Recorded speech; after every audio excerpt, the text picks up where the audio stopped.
Welcome to Birdland Daily for Monday, May 29th, 2023, aka Memorial Day, after the Baltimore Orioles 3-2 win over the Texas Rangers. The win snaps the losing streak and brings them back to the second best record in all of Major League Baseball at 34-19.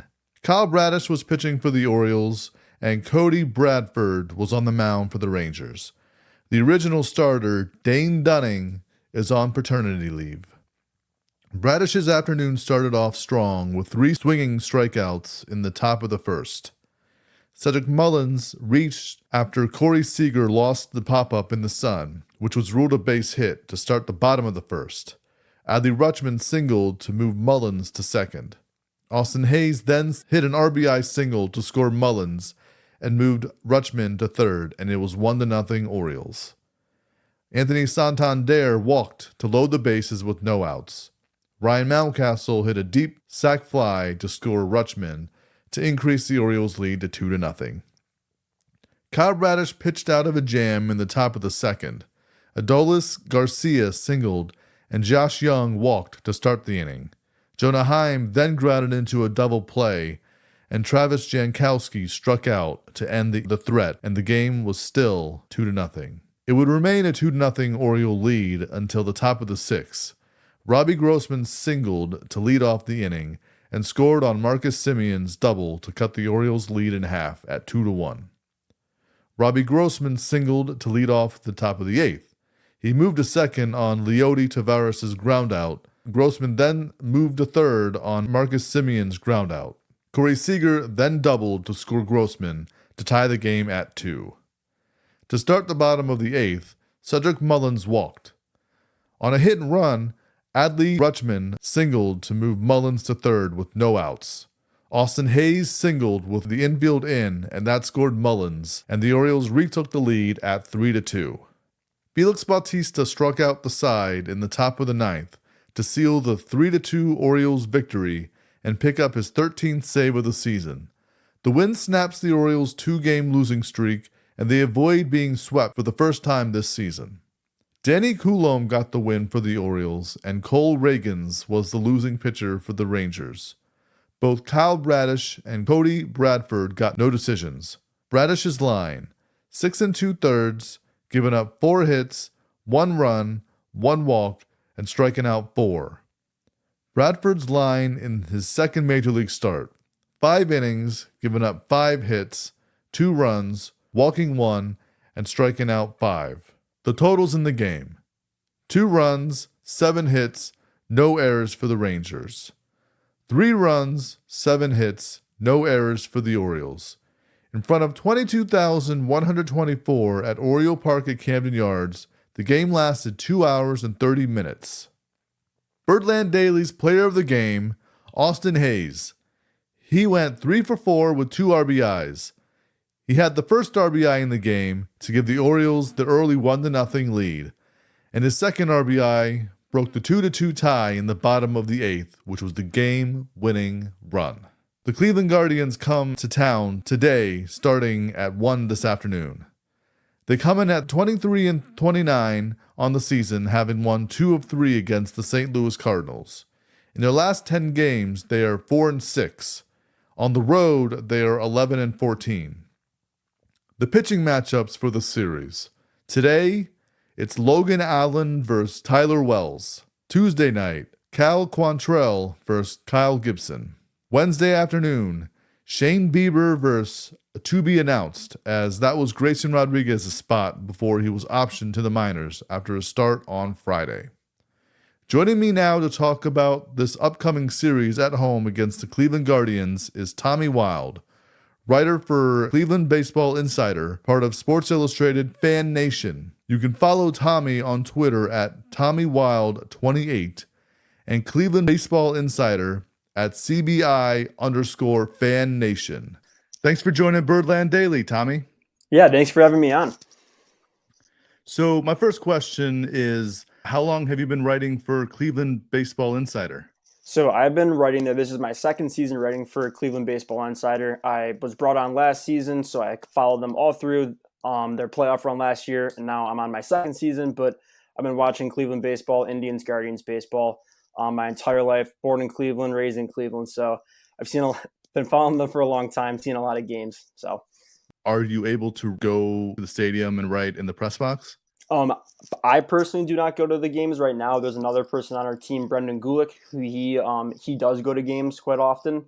So Mhm. he is there with the team in the press box, in the media rooms afterward and everything. So he gets a lot of the content from inside there. Awesome, awesome. And were you writing about them or doing any other Indians Guardians content or before getting this? Not quite. I actually was just, a huge fan, and the publisher, Brendan, came to me and offered me to bring me on for it because he knew how much of a big fan I was. So I thought it was a great opportunity. So I feel very privileged to be part of it. But it's been awesome ever since. So it's funny that you mentioned that you work or write for Fan Nation. Hmm.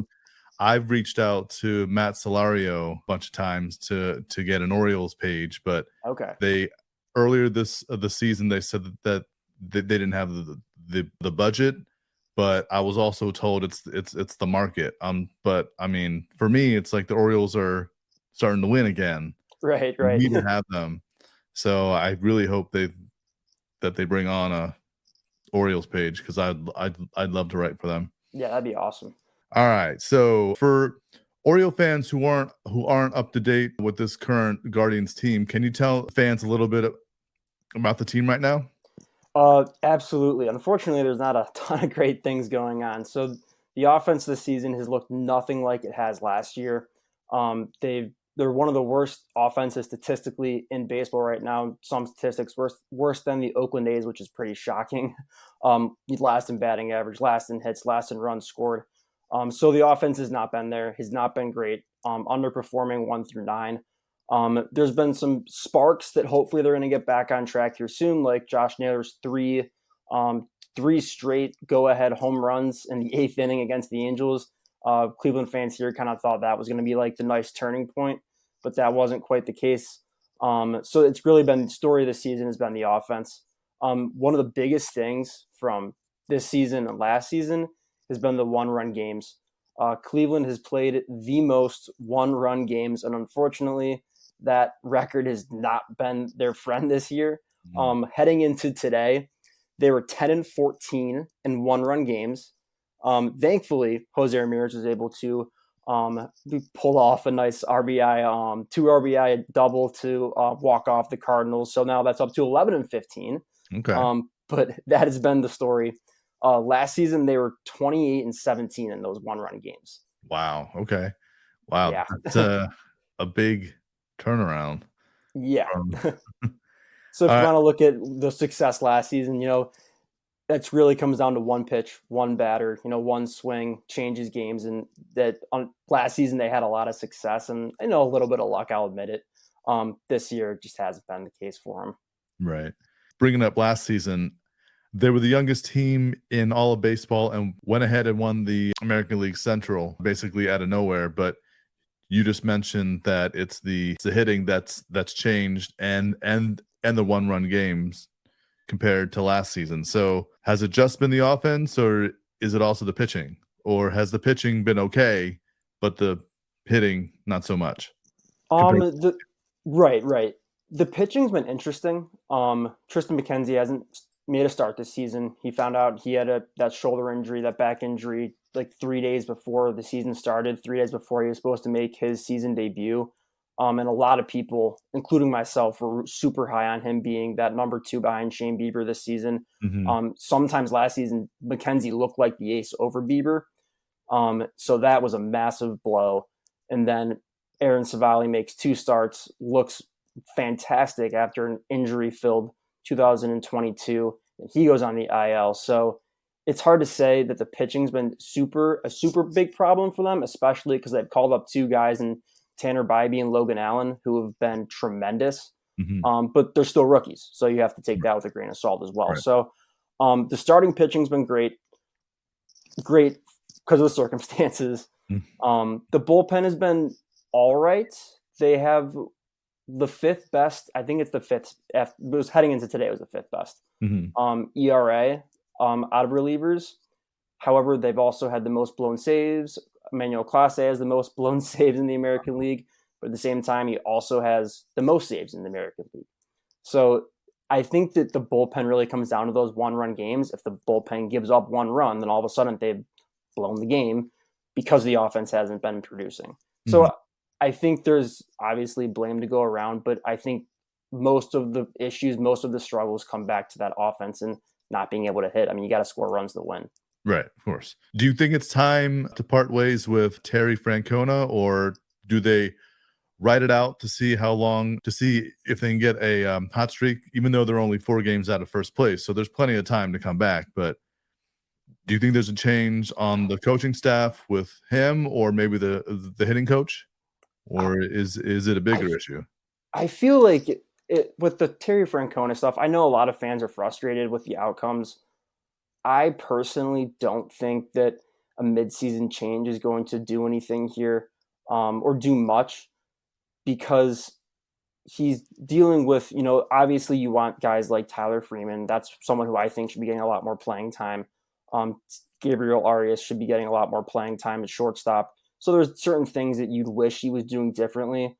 But I think that the leadership Terry Francona brings, especially on a team that doesn't have a ton of veterans outside of Jose Ramirez, Josh Bell, and Mike Zunino, the experience he brings to the clubhouse and the way he's able to manage the people in his clubhouse outside of just what happens on the diamond. I think that's an invaluable thing to have in a locker room. Mhm. So I don't necessarily think that, moving on from him in the middle of the season would be the smartest choice. And, he's been huge for Cleveland ever since he came here. He's had one losing season, I think, since he took over. So I kind of think you have to give him the benefit of the doubt for a future Hall of Fame manager. And you look around the league, I mean, all of a sudden, managers who've had experience are starting to come back. So I Right. don't know. I think that Tito's the guy. Okay. And I'm looking at your lineup, like the top 4 or 5: Quan, Rosario, Ramirez, Bell. That's like a great top 4. Like, Yeah, what's on paper. why, like, the offense should be, like, dominating, but I mean, don't know what's going on with those. I mean, like, I'm coming into the Orioles series, I'm worried about those top 4 plus Zunino, who's a great hitter, so Well, Zanino's had a struggle. Zanino struggled quite a bit this season. Obviously, he was brought in the offseason hoping to get a little more offense out of the catcher position. Austin Hedges and Luke Maley were the ones who held down that last season. And mhm, while both of them are tremendous defensive catchers, there just was not enough offense, and that was really exposed in the playoffs last year. So the hope was, is bringing Zanino in. Used to be a power hitter. I think he's at 32 home runs in 2021 or mhm, somewhere around there. Was injured last season. Bring him in, veteran guy, can give you some power from the catcher position, but that just hasn't been what's happening. He has 3 home runs this year. I think he's 3 or 4 hits now in the month of May. And the defense behind the plate's been not great, to put it lightly. So the Zanino part, the catcher position is a big question mark, especially when I'm not sure how familiar you are with the Guardians organization, but there's this guy named Bo Naylor down in AAA who's been lighting it up at catcher. I've And I've I've heard of him based on his brother, yes, but not like I haven't seen any, like, highlights in the minors. he he's the future. I'll put it that Yeah, way. He's the future. Um, Not really sure the reasoning. Talent isn't the reason that he's with the Guardians right now. Let's just put it that way. okay. He's ready. He's ready. Mhm, Um, but how all that stuff works with young players, especially with the Orioles. right, So yeah, that's true. he definitely, fans want to see him up playing at the major league level. Hopefully soon. Hopefully soon. Yeah, but going back to what you're saying, sorry about the top 4, you'd think they would be dominating. The biggest struggle has been obviously not being able to hit. What I will say about this lineup, though, is that they don't strike out. Right. They do not strike out. Quan does not strike out. Jose Ramirez does not strike out. Meta Rosario, he does strike out, but he also has a high contact rate as well. Um, so even though they may not be getting or may not be producing hits, your defense can't take a day off because they're going to work. Mhm. So that I would say for Orioles fans, that's one thing. Guardians aren't scoring runs, but don't think that that doesn't mean they aren't hitting the ball or making contact. Right. Okay. So So I'm going through the pitching matchups for tomorrow, Tuesday, and Wednesday. Can you give a little bit more information for Oriole fans about Logan Allen and Cal Quantrill? for sure. So Logan Allen is one of those rookie pitchers that the Guardians called up about a month and a half ago now. Mhm. He's a left-handed pitcher. He has just over a 3 ERA. The baseball savant bubbles don't necessarily do him justice. He's been very solid. The biggest issue with him is that third time through the order. His last start against the White Sox, he was perfect through 3, and then once they started seeing him a second and a third time, that's when he really started to struggle. Mhm. He probably was left out a little long. He gave up 3 runs in the final inning he was in. So I would say, again, definitely the baseball savant bubbles aren't doing him justice. He's a very good pitcher. But that second, third time, mostly the third time through the order, he's really struggled. Okay. And then Cal Quantrill, he's a veteran. He came over from San Diego in the Mike Clevenger deal. He's had an up and down season, started off kind of slow, struggled with one of his off-speed pitches, and that they kind of thought that had to do with the grip in the cold weather. He's had a couple nice starts. One of them was against the Yankees in New York. He pitched, I think it was 7 innings then, only letting up 1 or 2 runs. But he's been a little inconsistent. His last time out, he got shelled by the White Sox. So he's been inconsistent, but still he's a veteran pitcher. He's savvy. He can produce. Okay. I'm very familiar with Shane Bieber, Yeah. former Cy Young Award winner, and I mean, one of his most dominant starts. I was working Masson at that time when I think it was in Cleveland. Yeah, I think it was in Cleveland. He had Okay. like 15 strikeouts. One of those starts, it was on a Mhm. Sunday in May or something like that. I Yeah. just remember like, man, this guy's great. And, he did end up winning a Cy Young, but I mean, I think he struggled lately, but I mean, you The can't biggest count out Bieber. Right. The biggest thing with him is that his velo, going back to last season especially, his velocity has been slightly down, and he hasn't been the same strikeout pitcher he's been. So Mhm. he's still getting outs. He's still, putting up those 6, 7 inning starts with giving up 1 or no runs, but the strikeout rate hasn't quite been there for him. Okay. So we don't typically see those 15 strikeout performances anymore from him. Right. But he's still a Uh, great pitcher. Don't get me wrong. And so my final question, what are your thoughts heading into this 3-game series? Do you think the Guardians will win maybe 2 out of the 3, maybe 1? I mean, since you watch the team a lot. Right. I'm slightly nervous, I'll be honest. If you can't hit, it's hard to win. And especially with, the Orioles have a fantastic offense. So even if the Guardians are able to pull off, 2 or 3 runs, I mean, Orioles are averaging how many runs a game? So I just feel like they're just going to get out hit and outscored. And I don't think it's going to fall on necessarily Cleveland's pitching. I think it's going to fall on the pressure from the offense to keep up with the Orioles.